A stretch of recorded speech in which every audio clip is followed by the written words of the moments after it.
नमस्कार प्यारे बच्चों, कैसे सभी लोग। मैं मानता हूँ कि आप सभी बहुत अच्छे होंगे। मेरा नाम है भाई अंकित और मैं आपका एक मैथ एजुकेटर हूँ।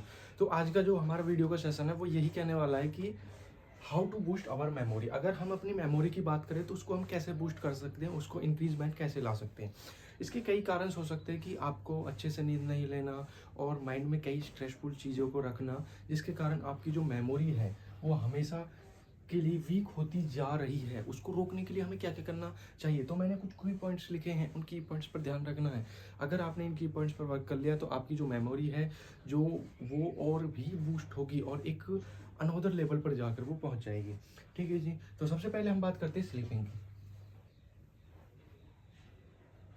स्लीपिंग की अगर हम बात करें तो स्लीपिंग क्या चीज़ होती है, आप सभी को पता है कि हमको नींद लेना बहुत ज़रूरी हो जाता है। और हमको जो भी बच्चा अगर क्लास या किसी भी स्टूडेंट पीरियड में वो खड़ा है तो अपने आप को स्लीपिंग पीरियड के दौरान तो वो 8 से 10 आवर्स यानी 8 से 10 घंटे उसको डेली स्लीप करना बहुत ज़रूरी है। अगर उसने स्लीप कर लिया है तो उसका जो चीज़ों को वो रिकॉल कर सकता है। किसी भी चीज़, जैसे मैंने कोई स्टडी करी है तो उसको रिकॉल करने के लिए मुझे रिकवरी के लिए टाइम की ज़रूरत होती है और उस टाइम मैं स्लीपिंग के दौरान इस चीज़ को कवर सकता हूँ। सबसे पहली बात। दूसरी बात है रिवाइज रेगुलरली। अगर कोई भी चीज़ आप याद कर रहे हो, लर्न कर रहे हो, तो उसको रिवाइज करना रेगुलरली। जैसे कि आपको 3 डेज में, कितने डेज में करना है, 3 डेज में 1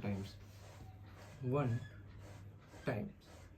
अगर आप 1 वीक में कर रहे हो, 1 वीक में, यहाँ 3 डेज में, 1 वीक में आपको 2 टाइम्स उसको रिवाइज करना चाहिए। तभी आप उस चीज़ को रिकॉल कर सकते हो और नहीं था वो आप उस चीज़ को भूल जाओगे। अगर आप स्टूडेंट लाइफ में हो तो आपके लिए थर्ड पॉइंट जो सबसे मायने रखता है वो है एक्सरसाइज। एक्सरसाइज अगर बहुत अच्छी चीज़ है, अगर आप एक्सरसाइज करते हो तो डेली से मैं आपसे कहूँगा कि डेली से 15 से 30 मिनट्स, कितनी मिनट्स, 15 से 30 मिनट्स आपको डेली से एक्सरसाइज करना ही है।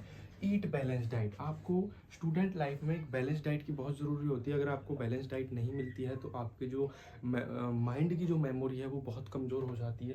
तो ईट बैलेंस डाइट। ईट बैलेंस डाइट यानी आपको इसमें एग्स ऐड करने चाहिए और जैसे फिशेज और मिल्क, मतलब प्रोटीन युक्त सामान आपको ज़्यादा लेना चाहिए। 5 पॉइंट पर हम बात करते हैं तो हमारा ब्रेक स्टडी। ब्रेक स्टडी का मतलब है अगर आपने 25 से 30 मिनट स्टडी करी है, कितने मिनट करी है, 25 से 30 मिनट स्टडी करी है, तो उसके बीच में आपको ब्रेक लेना है। कितने मिनट का लेना है ब्रेक, तो आपको 5 से 10 मिनट्स का ब्रेक होना चाहिए। कितने मिनट्स का होना चाहिए, ब्रेक होना चाहिए 5 से 10 मिनट्स का।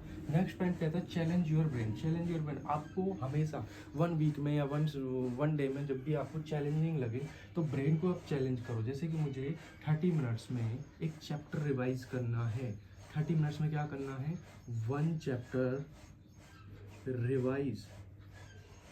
तो आप इस तरह के चैलेंज ले सकते हो ब्रेन के साथ। अगर आप इस तरह के चैलेंज लोगे तो आपकी जो इम्यूनिटी है और बॉडी की जो मेमोरी है, बॉडी की इम्यूनिटी और माइंड की मेमोरी दोनों ही आपकी चेंजमेंट जरूर आएंगे। तो आप इन